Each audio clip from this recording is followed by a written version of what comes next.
So this is the part where I talk about the stuff and the things, and then the music plays, and then the ed.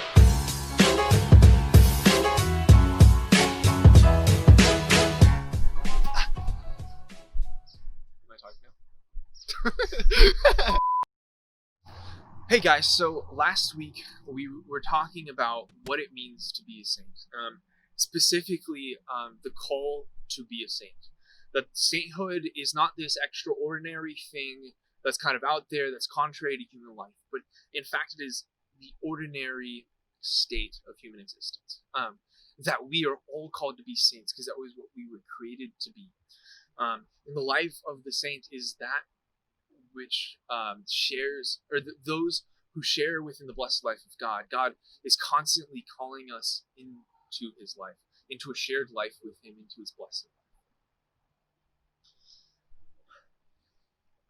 And this is a really kind of abstract idea, and the next few weeks we're going to be talking about what this actually looks like within our lives, where the rubber meets the road, and the ways we can live that out in our lives. So what does this look like? And Jesus tells us in the Gospels, specifically in Matthew 22. In Matthew 22, he says, the greatest commandment is to love the Lord our God with all our heart, mind, soul, and our neighbor as ourselves. And this week we're specifically going to be talking about what it means to love God with all our heart. And when I think about this, there's a specific thing. He's often depicted with this burning heart, because he had this driving passion for love of God. His name is St. Augustine, and he wrote the famous line, "Our hearts are restless until they rest in thee." And Augustine, he saw his whole life was framed around this truth.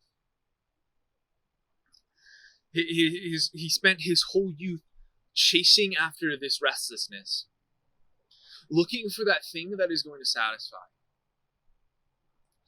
And he tried many different things. He was this kind of party kid. He went and partied. He had very many romantic relationships. He drank. He did all these things. But ultimately he found that none of it was quite enough. And what he's talking about is exactly, or what he experiences exactly what C.S. Lewis says. That if I find within myself a desire that cannot be satisfied with things of this world, it can only stand to reason that I am made for another. And I think this alludes to exactly what Vinny was talking about last week. That ultimately we were made to share in the blessed life of God. And those desire, and the deepest desire of our heart is for that, to be known, to be loved, and to enter into the life with God.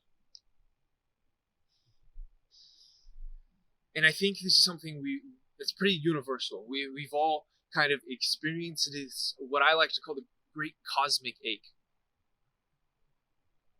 This ache for something more. And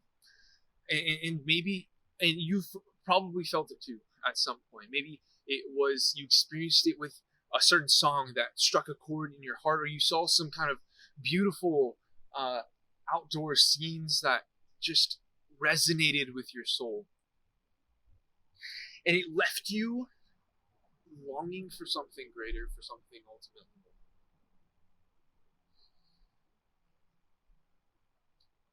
And I think this, and what this looks like in the lives of the saints, is that these desires are all good, right? This great ache for God is good, even though it takes us to all these other places that shouldn't be. And not to say that music or great scenery or wherever else we take this desire isn't good necessarily, but to say that desire is ultimately good and it ought to be aimed towards God.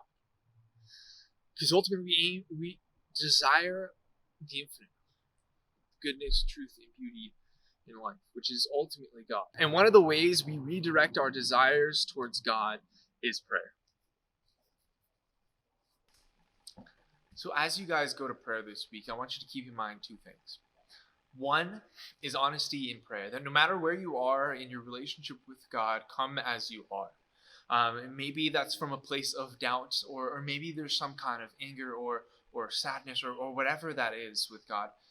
Bring that to prayer. I think that's really important because it's really easy to put up these images of ourselves. Look how great I am, or look how holy, how worthy I am of being loved. But God ultimately doesn't want to love an image of you. He wants to love you. And the second thing is the omnipresence of God, which is basically this big fancy word that means God is everywhere. That no matter where you are, God is here. There is no there with God because there implies distance. But there is no distance with a God who is everywhere. There is only here. So no matter how far or near you feel from God, He is always there calling you into His life, into prayer, no matter where you're at. And just remember that as you go throughout the week, that God is constantly calling us into the life of a saint and to His blessed life.